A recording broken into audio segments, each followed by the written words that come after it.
Boa tarde a todos, a doce paz de Jesus em nossos corações. Algumas pessoas acham que o Espiritismo sempre existiu no mundo. Não foi bem assim. Por que elas falam dessa maneira?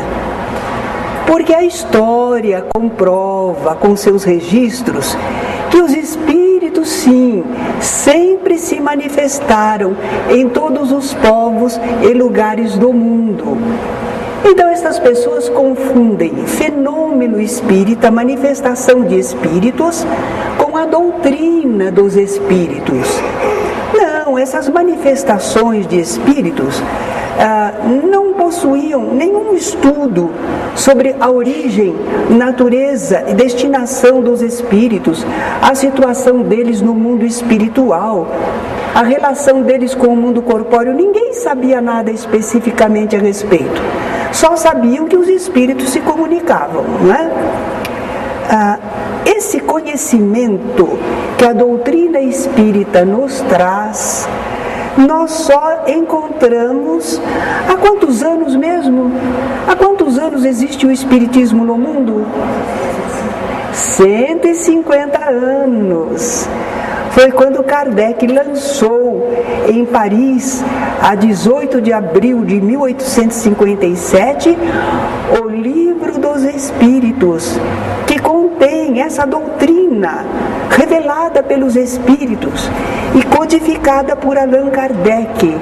A partir daí, sim, a doutrina espírita, o Espiritismo, existe no mundo. Os fenômenos sempre existiram. É interessante notar que o intercâmbio mediúnico que sempre existiu, na antiguidade, costumava estar ligado ao serviço religioso, às religiões. Mas é natural, porque no campo da religião é que as pessoas procuram elevar o pensamento, formam um ambiente de devoção, meditam, fazem preces, e isso favorece o fenômeno da manifestação dos espíritos, atrai espíritos e enseja que eles se manifestem. A princípio, esse intercâmbio com os espíritos só era realizado por aqueles que se chamavam iniciados. Eram homens, mulheres, que recebiam um treinamento especial, com conhecimentos, técnicas, exercícios, para fazerem um intercâmbio acertadamente. Às vezes eles levavam nessa preparação dezenas de anos. E eles também recebiam, conforme o povo, conforme a época, conforme a nação, eles recebiam nomes diferentes. Pitons, pitonisas na Grécia, né? Arúspices, nós temos isso entre os italianos, naquela época romanos. E também nós poderíamos dizer que os oráculos na Grécia, adivinhos, profetas, sibilas, quantos nomes, não é? Para a mesma função, médium, intermediário dos espíritos. O povo antigo desconhecia as leis que regem esses fenômenos. Nós, à luz do Espiritismo, estamos começando a entender. Mas o povo, lá na antiguidade, eles não entendiam, não sabiam de leis, só sabiam da presença e fala, efeitos dos espíritos, não é? Por isso eles achavam esses fenômenos maravilhosos, sobrenaturais, coisa do outro mundo, né?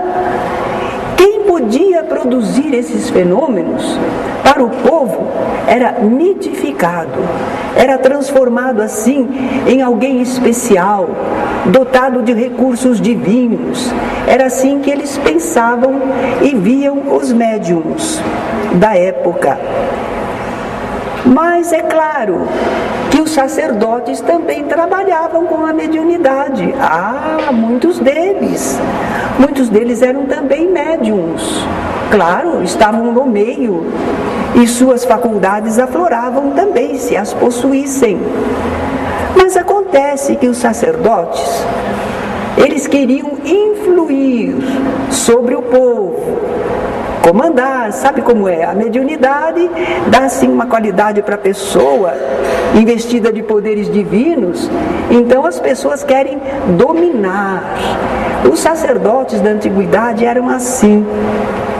Mas se o povo era fácil de governar, os dirigentes, reis, imperadores não eram muito não. Mas os sacerdotes tentavam também dominar os governantes. E nós vemos então na Índia, Pérsia, Roma, Egito, nós vemos essa mistura dos fenômenos com as fraudes, os sacerdotes imitando os fenômenos, porque nem sempre eles tinham os fenômenos, então eles fingiam às vezes. Usavam práticas mágicas, prestidigitação, como essas pessoas que aí na televisão, nos palcos, não é? Nos iludem, ilusões de ótica, rapidez dos dedos para trabalhar. Assim eles faziam. Por exemplo, eles queriam que o Deus desse uma ordem para o povo. Se eles falassem, eu estou dando uma ordem para vocês, o povo podia cumprir, podia não cumprir. Mas se dissesse que Deus mandou, aí tinha poder. Então houve sacerdotes que fizeram assim, a imagem, o ídolo representando o Deus, e uma ligação canalizada lá para o fundo. E lá no fundo o sacerdote falava, mas aparecia o som pela boca do ídolo. E as pessoas acreditavam que o Deus estava falando e estava mandando alguma coisa. Pois é, eles fingiam fenômenos.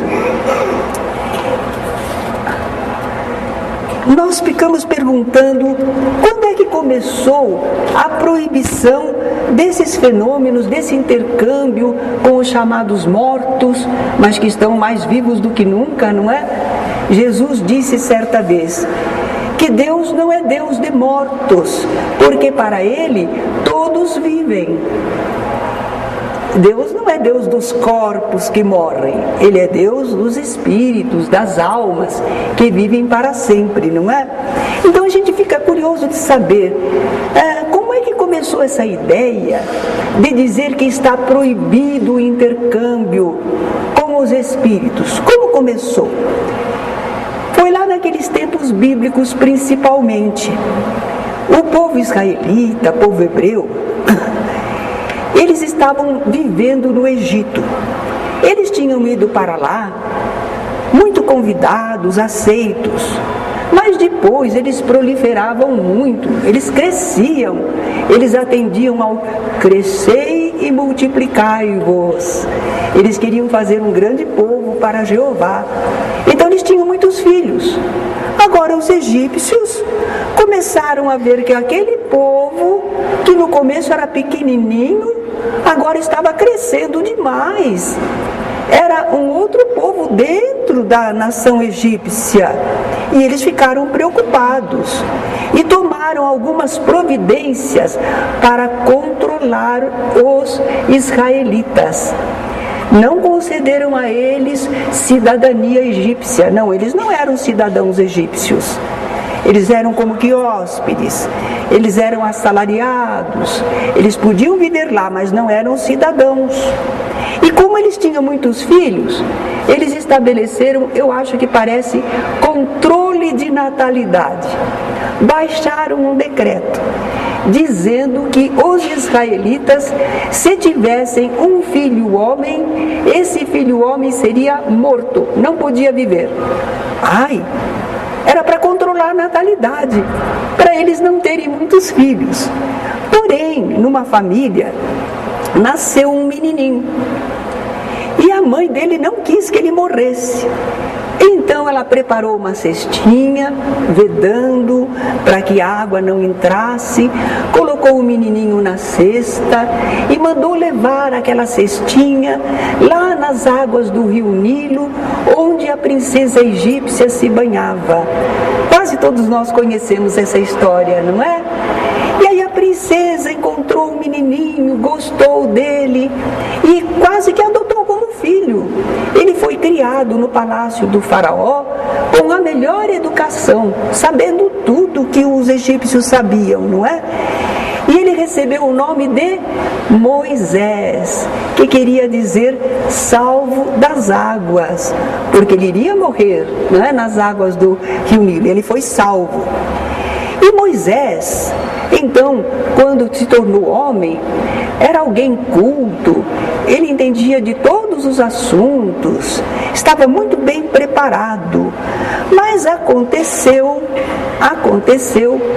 que ele, quando viu um soldado egípcio agredir um israelita, ele sabia que ele era israelita. Ele não aguentou, ele matou o soldado egípcio para defender o seu compatriota. E o que aconteceu? Ele teve que fugir. Imagine, matar um soldado egípcio.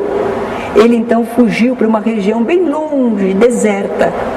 Mas lá, a voz do Senhor lhe veio, quer dizer, a mediunidade eclodiu nele. E ele então começou a ouvir espiritualmente. E essa instrução dizia para ele voltar ao Egito, lá onde estava em perigo de vida, mas tinha que voltar lá, para conseguir que o faraó deixasse o povo israelita ir embora, sair livre.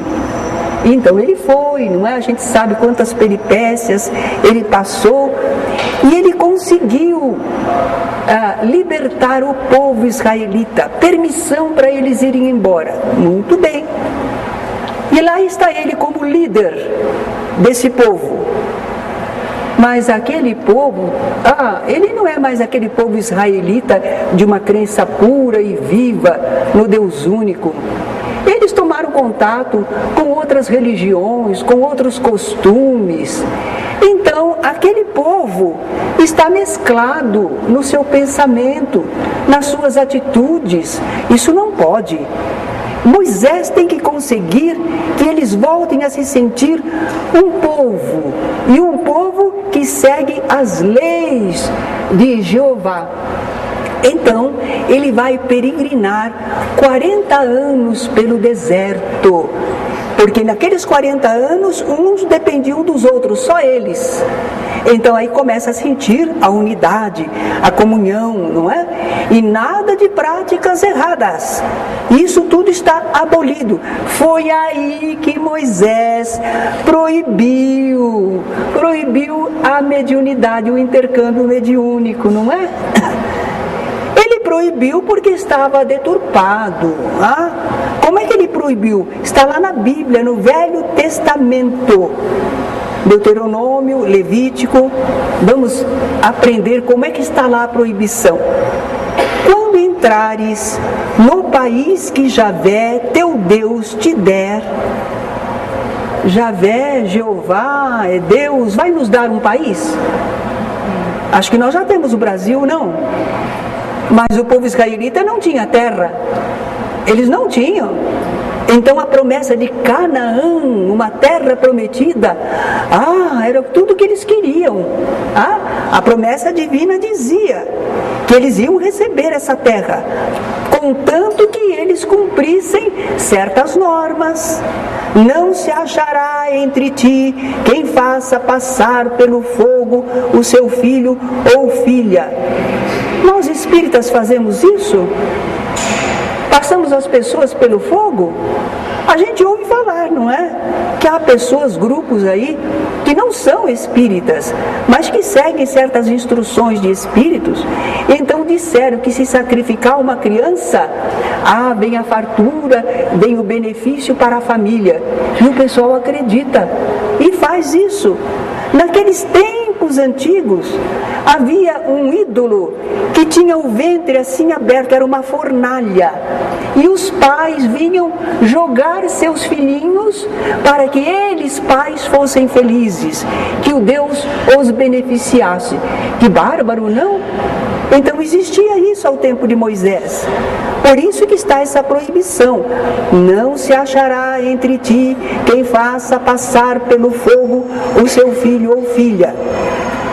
Não haverá quem se entregue à adivinhação, aos augúrios, às feitiçarias e à magia. Quem recorra aos encantamentos. Nós espíritas não fazemos nada disso, fazemos? Então, para nós, essa proibição é inócua. Quem interrogue aos espíritos, ainda que familiares, e quem invoque os mortos. Opa, nós fazemos o intercâmbio. Mas nós não exigimos que venha tal espírito aqui conversar conosco. Nós fazemos a reunião e nos colocamos à disposição da vontade divina. O que for de acordo com a vontade divina permitido, nós aceitamos aquele que vier. Então nós não fazemos essa obrigação, não é? Nós não fazemos invocação dessa maneira, não. Continua a proibição, porque todo homem que pratica essas coisas é abominável para Javé. E é por causa destas abominações que Javé, teu Deus, vai expulsar estas nações da tua presença. É interessante. Vocês repararam? Moisés proibiu, a proibição veio lá do alto. Não pode conversar com os mortos. Proibiu, mas então é porque era possível. Porque uma coisa impossível não precisa proibir, ela já é impossível. Então a mãezinha diz para o filho: filho, não sobe nesse muro, não pula daí, é alto, você vai se machucar. Mas ela não diz para o filhinho: filhinho, não voe. Ele não pode voar. Não precisa proibir de voar, não é? Ela proíbe o que ele pode fazer e que não deve fazer. Então se proibiu a comunicação com os espíritos. Nós temos aí a dedução: é possível conversar com os espíritos, não é? Mas então por que Moisés proibiu? Ora, pelo desvio, pelo mau uso. A prática estava completamente desviada. Não só a parte da mediunidade, muita coisa que eles faziam. Então Moisés proibiu para tudo. Com isso, ele não estava condenando a mediunidade.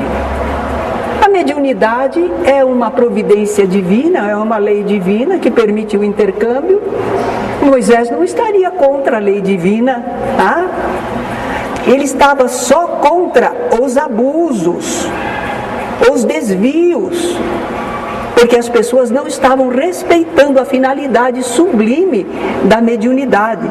Estavam querendo saber, se eles tinham algum jogo, o que ia dar naquele jogo, se podia viajar, se não podia, se ia conquistar a pessoa que eles gostavam, essas coisas, como fazem ainda hoje, não é?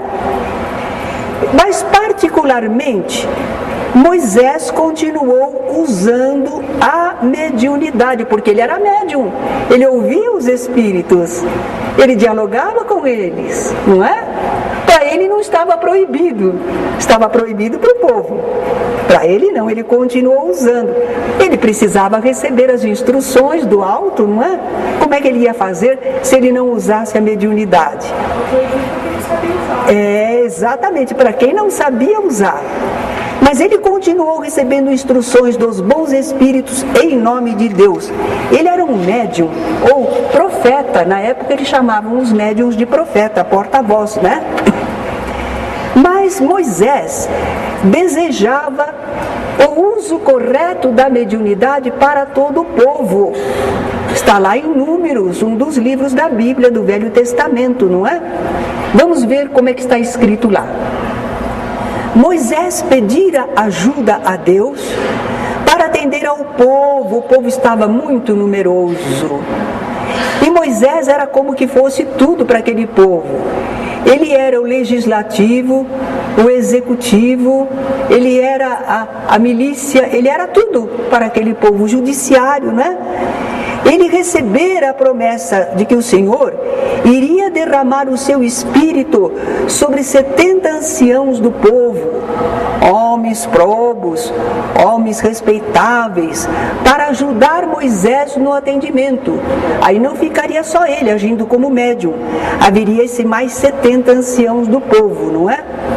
E na hora aprazada, isto de fato aconteceu, a promessa divina se cumpriu. Lá na tenda em que eles faziam a concentração e a oração, Moisés e esses anciãos estavam lá reunidos e começaram a profetizar, a receber os espíritos e a falar com o povo, resolvendo os casos, dando orientação, não é? Mas 2 dos anciãos, Eldade e Medade, eles não foram lá. Haviam ficado no campo, mas mesmo no campo, eles começaram a profetizar, ficaram mediunizados também. Os espíritos não quiseram saber de nada, se ele foi à tenda ou se não foi, é para receber comunicação, então eles começaram a receber, mas estava proibido. Então foram contar a Moisés. E Josué, que era assim um ministro militar de Moisés, queria que Moisés mandasse impedir aquela manifestação. Mas a manifestação era verdadeira e necessária. Estava acontecendo fora da tenda, mas isso o que tem? Deus fala em toda parte, não é? Então Moisés retrucou: por que hás de ser tão ciumento a meu respeito?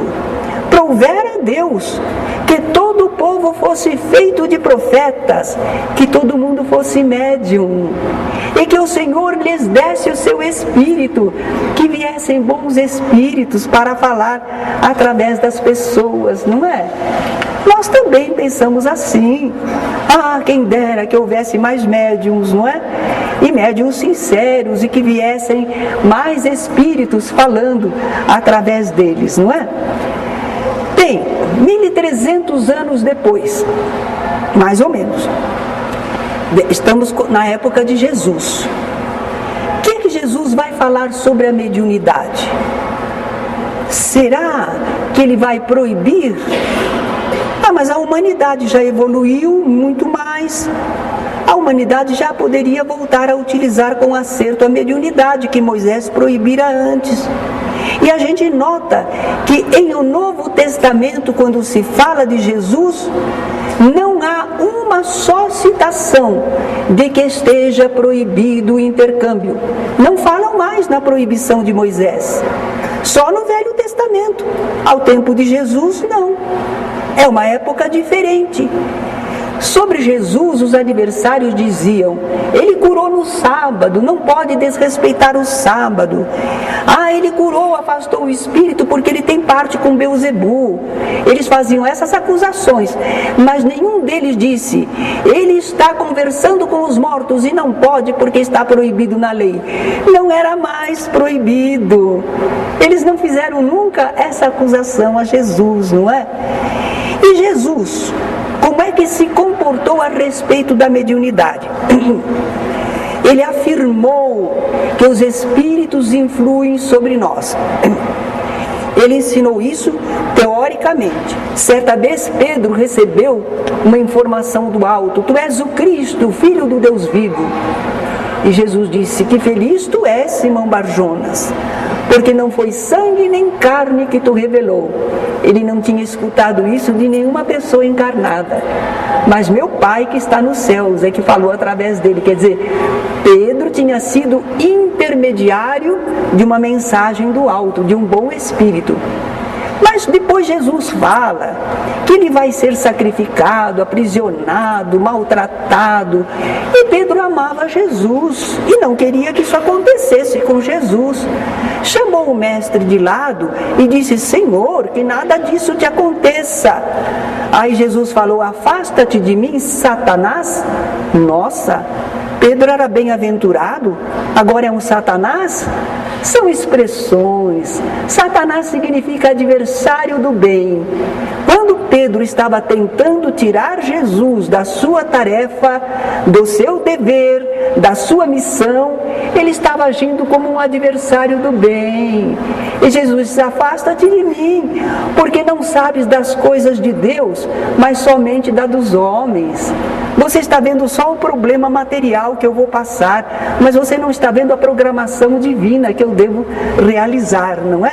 Mas nessas passagens sobre Pedro, a gente vê que Jesus afirmou que a pessoa pode ser intermediária de um bom espírito ou de um mau espírito, depende da sintonia.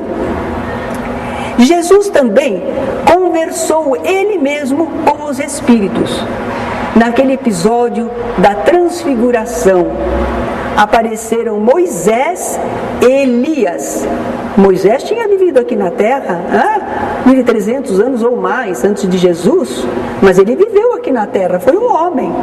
E Elias também tinha sido um profeta, cerca de 900 anos antes de Jesus. Então Jesus está conversando com dois mortos, que espiritualmente estão bastante vivos, não é? O corpo morreu, mas o espírito não. Então Jesus exemplificou o diálogo com os espíritos, ele mesmo fez. Talvez que alguém diga: mas Moisés e Elias eram santos de Deus. Mas Jesus conversou com espíritos adversários que estavam obsidiando um homem lá da região de Gadara. E Jesus, conversando com eles, perguntou: como é teu nome? E respondeu: Legião, porque somos muitos. Então Jesus conversava também com os espíritos inferiores, não é? Jesus desenvolveu a faculdade de seus seguidores, conferiu-lhes poder, está escrito lá no Evangelho. Como é que é isso? É porque ele estimulou e orientou o exercício da mediunidade dos seus apóstolos. Com isso, eles adquiriram a possibilidade de serem intermediários dos espíritos, não é? É assim que confere poder. Porque se Jesus tivesse uma varinha de condão, né? Eu faço, você médium, eu faço, não é assim. A gente trabalha com as faculdades que Deus concedeu a cada criatura, né? Curai os doentes, purificai os leprosos. Eles iam fazer isso não como médico, como enfermeiro, mas como médiums, como intermediários. Os espíritos, através deles, ajudariam os enfermos. Ressuscitai os mortos. Morto não ressuscita, não. Depois que o corpo perdeu a vida, de acordo com a lei divina, não volta à vida, não. Agora, o espírito continua vivendo, não morre. E é possível chamar de novo esse espírito, fazê-lo ressurgir, reaparecer entre nós. Lá vem o espírito, através do médium, e fala, e se apresenta. É isso que significa ressuscitar os mortos. Fazei eles surgirem de novo pela mediunidade. Jesus também, para os seus discípulos, ele anunciou, quando ele já estava no parte espiritual, ele disse para não saírem de Jerusalém, ficarem na cidade, porque eles iam receber um batismo. Você já sabe que batismo quer dizer mergulho. Um batismo, um mergulho, não de água, como de João, mas de Espírito Santo, quer dizer de espiritualidade superior. E isso aconteceu no dia de Pentecostes, quando eles estavam lá reunidos, e muito povo de diferentes lugares na cidade, e os Espíritos envolveram os apóstolos e produziram fenômenos de efeitos físicos e falaram através deles em diferentes idiomas sobre as grandezas de Deus. Quer dizer que o povo todo que estava lá na cidade para a grande festa de Pentecostes ficou sabendo sobre Jesus, a sua missão. Foi uma comunicação extraordinária, um mergulho de espiritualidade, não é? Nessa ocasião, Pedro estava explicando ao pessoal, porque aquele pessoal estrangeiro de outros lugares estava admirado. Esses homens não são galileus? Como é que nós os ouvimos falar das grandezas de Deus, cada um no seu idioma natal? Aí Pedro explicou que já fazia tempo o profeta Joel tinha dito em nome de Deus. Deus mandava avisar: nos últimos dias derramarei do meu espírito sobre toda a carne. Vossos filhos e filhas profetizarão, vossos jovens terão visões e vossos velhos sonhos. Eram modos de comunicação espiritual que estava sendo anunciada. Haveria manifestação espiritual sobre toda a carne, quer dizer, sobre todos os encarnados, sobre a humanidade terrena, não é? E Pedro ainda disse que essa promessa abrangeria a todos quantos Deus nosso Senhor chamar. É porque quando a mediunidade vem, é onde Deus chama. A pessoa pode ser assim, não creio em Deus, mas é médium, e o Espírito vem e fala através dela. A pessoa pode ser desta religião, daquela religião, não ter religião, não importa.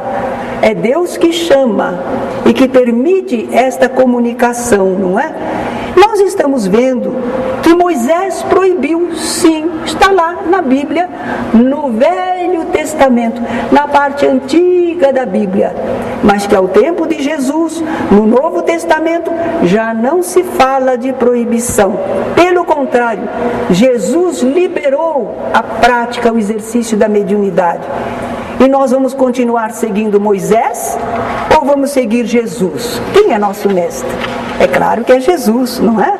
Alguns séculos depois, não respeitando a liberação da mediunidade que Jesus fizera, grupos religiosos tentaram proibir de novo o intercâmbio mediúnico.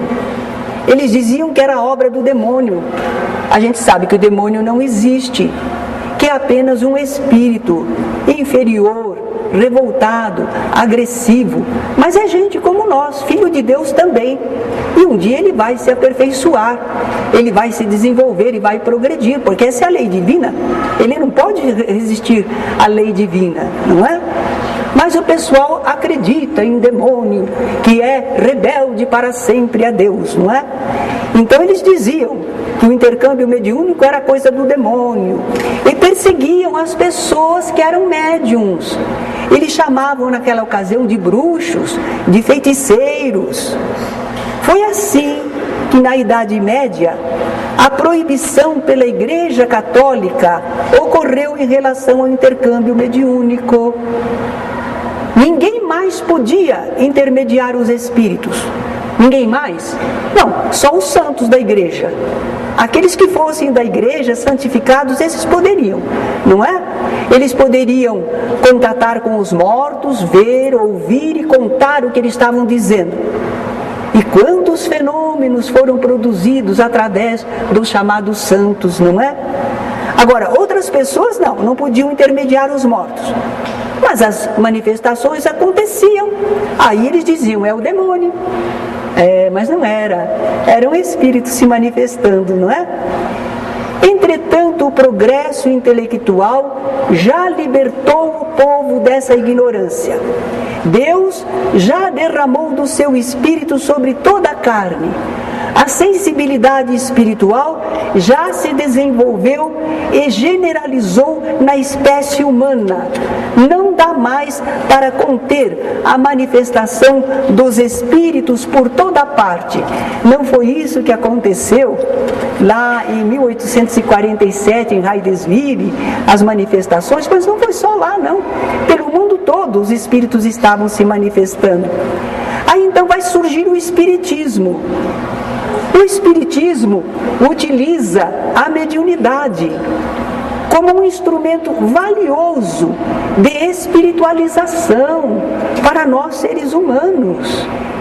O espiritismo não vai deixar de lado a mediunidade, não. Ela é um meio de intercâmbio, de aprendizado, de comprovação da imortalidade. Mas não pode. Nós, seres humanos, precisamos da mediunidade.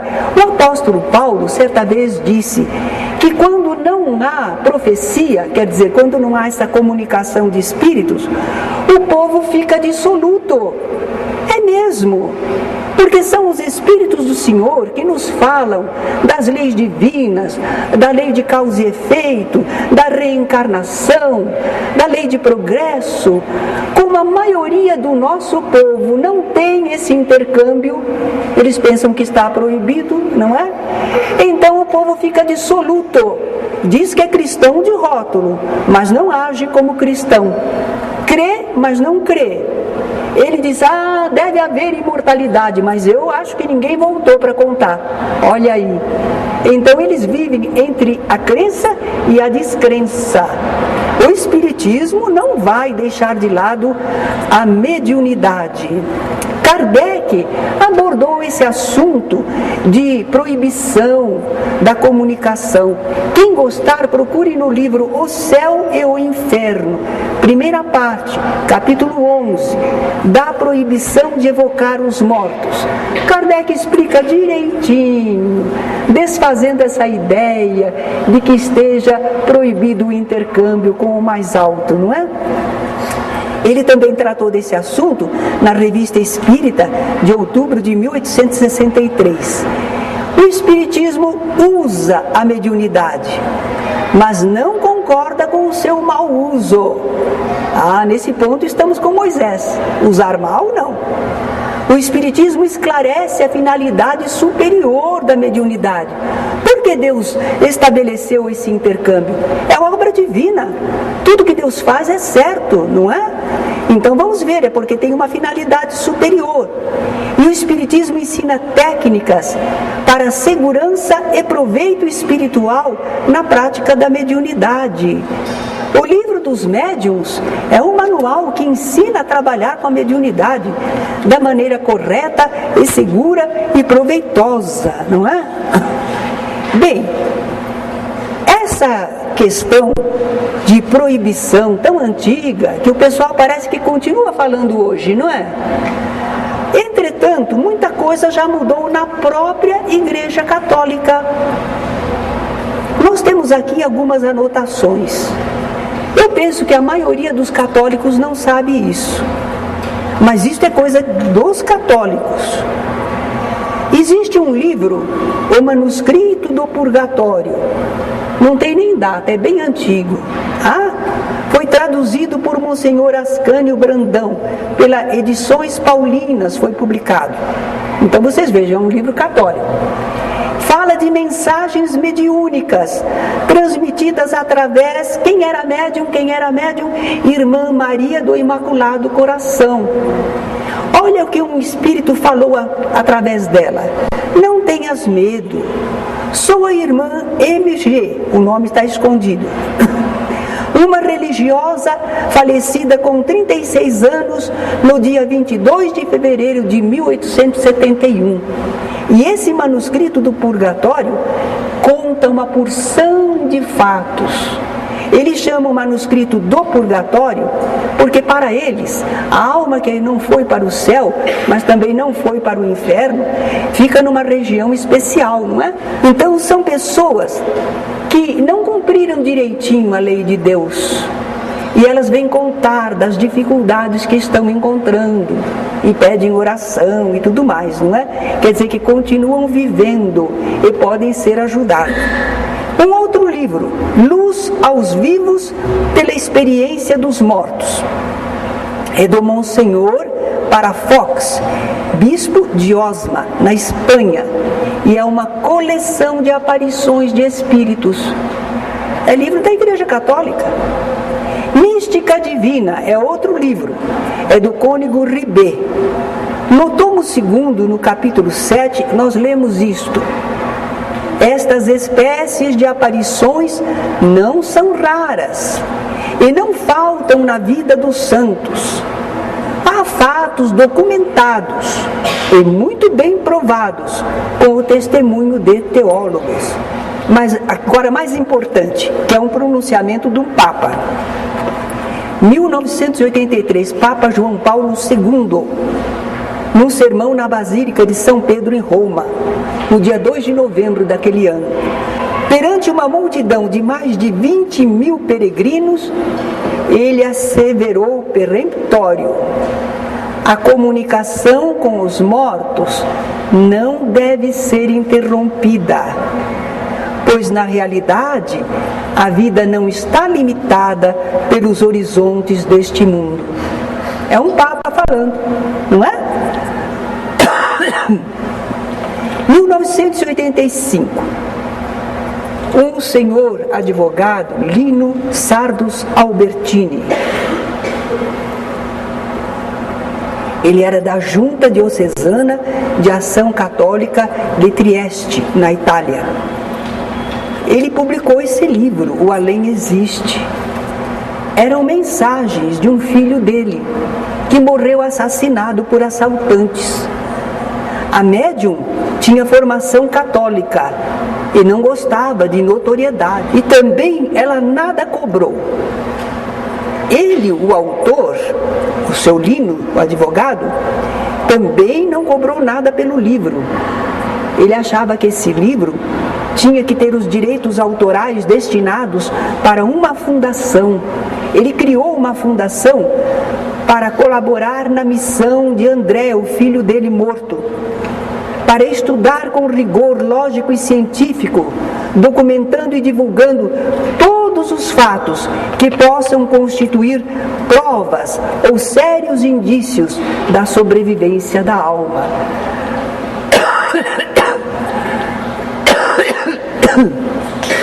Porque, de fato, é muito, muito importante a comunicação dos mortos. Vale a pena investir na divulgação desses acontecimentos, não é? Eles diziam que esse livro trouxe grande conforto nas dores ou desgraças, reforçou a fé, antes frágil e superficial, transformou ateus convictos e declarados em crentes em Deus e praticantes.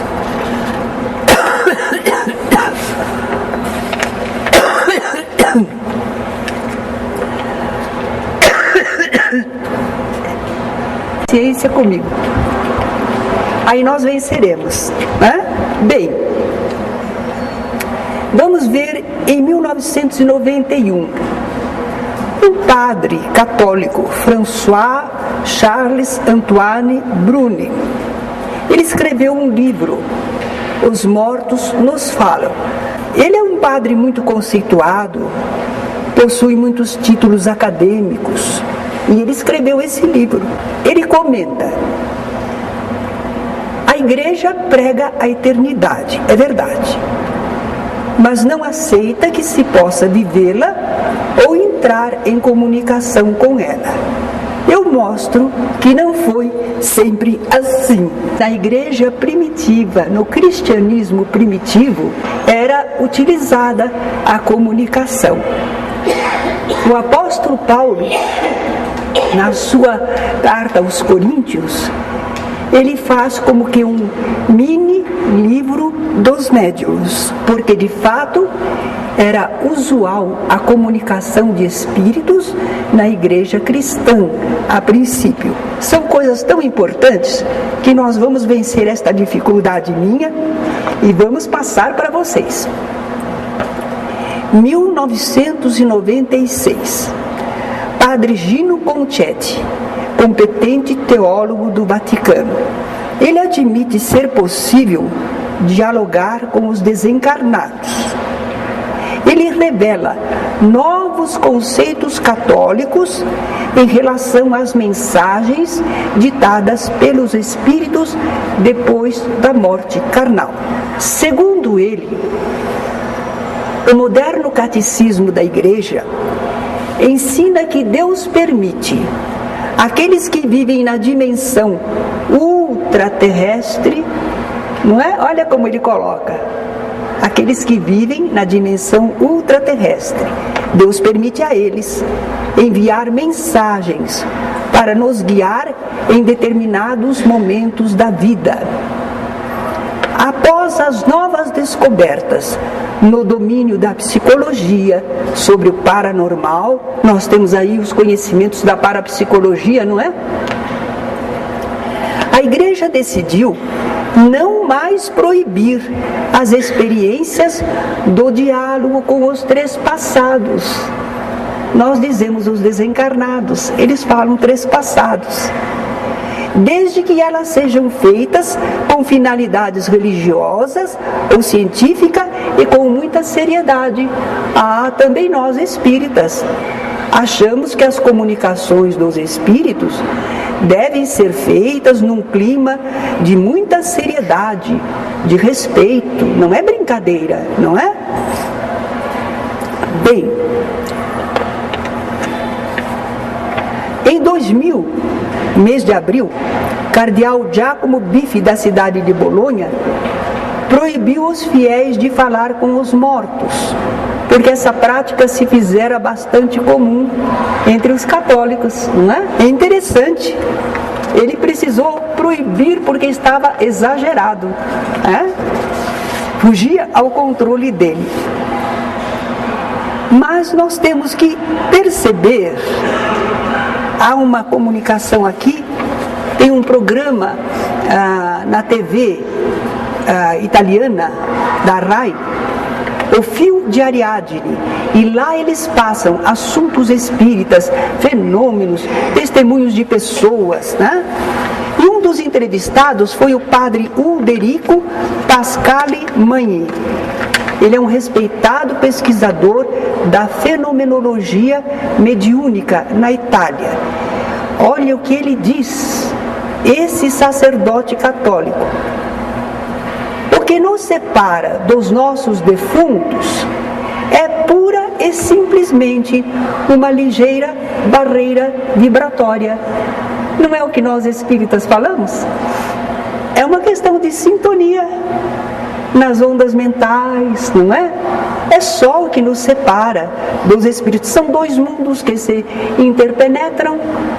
O lado de lá não é longe, não é lá em cima, nem num lado, nem no outro, nem lá embaixo. Eles se interpenetram com o nosso plano, encarnados e desencarnados, não é? Eles continuam vivos em outras dimensões e continuam nos amando. E por nos amar, desejam ardentemente comunicar-se conosco. Kardec fala isso no começo de O Livro dos Médiuns. Ele pergunta às pessoas: ora, se os espíritos existem e eles não morrem quando o corpo morre, e se eles nos amam, eu quero que vocês me digam se eles não sentem vontade de voltar a falar conosco. E se eles sentem, por que não podem realizar isso? Kardec vai fazendo uma série de perguntas. E a gente, quando lê isso aqui de um sacerdote, a gente diz, acho que ele leu O Livro dos Médiuns, né? Porque falou a mesma coisa. E eles nos falam da felicidade, da luz, das bem-aventuranças, e nos induzem à fé, à esperança e a suportarmos as cruzes mais pesadas. Quantas mães que antes choravam e hoje se sentem felizes, porque comprovaram que o seu filho continua vivendo, né? Deus permite estas comunicações como prova do seu amor. É o que nós pensamos também. Eles nos falam, nós os ouvimos. Tudo isso é maravilhoso. É maravilhoso, mas é falado por um sacerdote católico, não é? E nós vemos que ainda perdura a ideia de que a comunicação com os mortos está proibida. Bem, o importante, nós sabemos que os espíritos se comunicam por toda parte. Já é época, as pessoas têm mediunidade e a humanidade está na fase da generalização da mediunidade. Muito bem. Mas não basta os espíritos se comunicarem se nós não temos uma orientação, um conhecimento, um entendimento. Como tratar, o que se pode esperar desse intercâmbio e o que não se deve esperar do intercâmbio.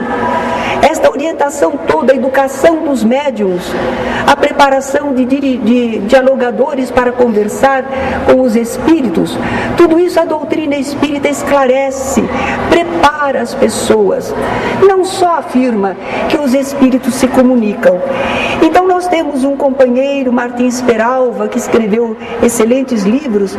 Ele diz que sem a força disciplinadora da doutrina dos espíritos, sem a orientação cristã do Espiritismo, seriam os fenômenos, sem dúvida, apenas um turbilhão de energias avassalantes, sem rumo nem objetivo definido, sem finalidade educativa.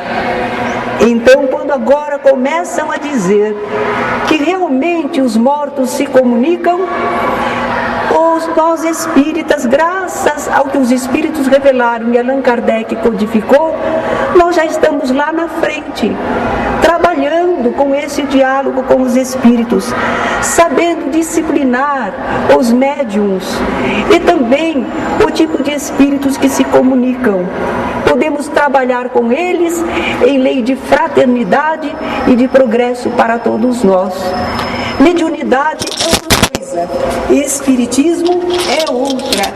Através do espiritismo, nós estamos aprendendo como se processa, de acordo com a lei divina, de acordo com os propósitos divinos, o intercâmbio com os espíritos. Os espíritos, também filhos de Deus, nossos irmãos. Alguma pergunta? Jesus nunca ressuscitou um corpo. Lázaro era um tipo de enfermidade. Quando Jesus está longe da Betânia, ele recebe a notícia de que está doente aquele que tu amas. Jesus responde: essa enfermidade não é para a morte. E fica ali mais 2 dias. Depois Jesus diz: Lázaro dorme e eu vou despertá-lo. O pessoal diz: ué, se dorme vai estar bem, então ele está bem. Aí Jesus aceitou o modo deles falarem: Lázaro está morto e eu vou ressuscitá-lo. Chega lá, ele estava, Lázaro, enterrado, sepultado já, mas não na terra como nós fazemos, era numa gruta calcária e rolava uma pedra na frente, quer dizer, tem oxigênio, certo? Ele está num estado letárgico, que aparenta morte. A pessoa fica, não responde, não se mexe, nem coisa nenhuma, está morta. Para o povo de há 2000 anos atrás, naquela ignorância do tempo, estava morto. Então, quando Jesus chegou lá, a irmã disse: Senhor, se estivesse aqui, ele não teria morrido, não é? Mas Jesus diz assim: tirem a pedra. Ela diz: Senhor, já cheira mal, porque é o 4º dia. Ela pensava que o corpo de Lázaro estava em decomposição, mas não era a verdade. Quando tiram a pedra, Jesus ora a Deus e diz: Lázaro, vem para fora. Jesus passa uma ordem ao espírito Lázaro, que ainda não estava liberto do corpo, mas em estado letárgico, e transmite os seus fluidos bons. Então Lázaro atende e vem para fora. Depois Jesus diz assim: desenfaixai-o e deixai-o ir, porque eles enfaixavam os corpos, não é? Então Jesus fez uma cura, mas não uma ressurreição. Em todos os episódios do Evangelho, naquele tempo era assim: ficou parado, não dá sinal de vida, está morto, enterra. Por que eles enterravam com tanta pressa? O clima, a decomposição seria muito rápida. E eles também tinham uma série de orientações de impuro quando toca em defunto. Então eles procuravam se eximir logo. Então eles tinham essa ideia: sepulta logo. Então as pessoas estavam só em estado letárgico. Não é possível uma lei divina, natural, imutável, nós queremos modificar. Alguns espíritos que se comunicam e estavam desejosos de continuar vivendo aqui na Terra encarnados, eles dizem: não, mas eu sei onde está meu corpo, eu quero ir lá, eu quero voltar a animar meu corpo. Ele não pode, ele não consegue. Quando o corpo morre, perde a vitalidade, é um processo orgânico, material. O espírito não consegue mais atuar sobre o corpo. Falta a vitalidade que possuía antes, certo? Então, nunca houve ressurreição no modo como eles falam. Agora, ressurgimento do espírito posteriormente à morte do corpo físico, isso sempre aconteceu. Quantas pessoas dizem: o morto aí? Quer dizer, o corpo está lá, mas ele está aqui. Aquele é o corpo, a veste. Ele é esse aqui. A individualidade é esta. Então, a ressurreição, o ressurgimento e manifestação dos espíritos sempre existiu. Ressurreição da carne, não. Sem crítica, apenas para comparar. Eu não entendia por que os católicos se batem tanto pela ressurreição da carne. Até que eu tive que fazer uma palestra sobre anjos e demônios. E lá eu aprendi que os anjos são feitos puro espírito, eles não têm matéria. Mas que os seres humanos são feitos espírito e matéria, corpo. Então o ser humano, para continuar vivendo e ser a mesma coisa, ele tem que ser um espírito, mas com corpo. Então a carne tem que ressurgir. Isso pensam eles. Mas o que ressurge é o corpo espiritual, muito parecido com o corpo físico, e que depende da mentalização do espírito, não é? Então os espíritos aparecem com o corpo, às vezes com a roupa com que foram sepultados, mas não é a própria roupa, a roupa que foi sepultada está lá no túmulo. Aquela é a mentalização no corpo fluídico. Então quem conhece doutrina espírita e sabe como é a passagem, a encarnação e a desencarnação, e como os espíritos mentalizam sobre o perispírito, entende os fenômenos. Não é que eles não merecem relato, merecem, mas precisamos entender direito. Jesus falou de ressurreição? Falou. Entretanto, nós precisamos entender como é que eles pensavam em ressurreição na época.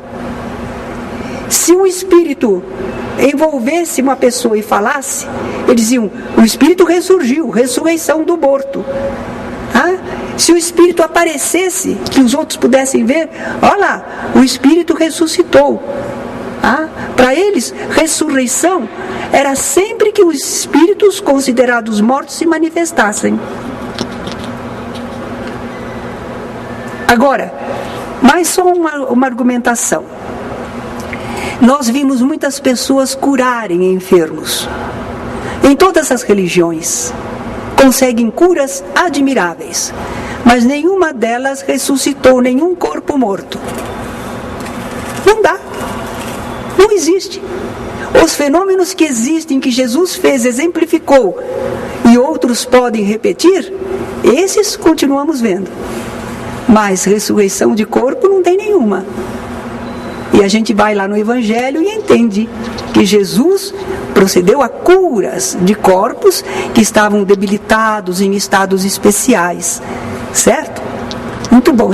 Quem gostar de conversar, ainda estamos à disposição. Bem, vamos encerrar. Agradeço muito.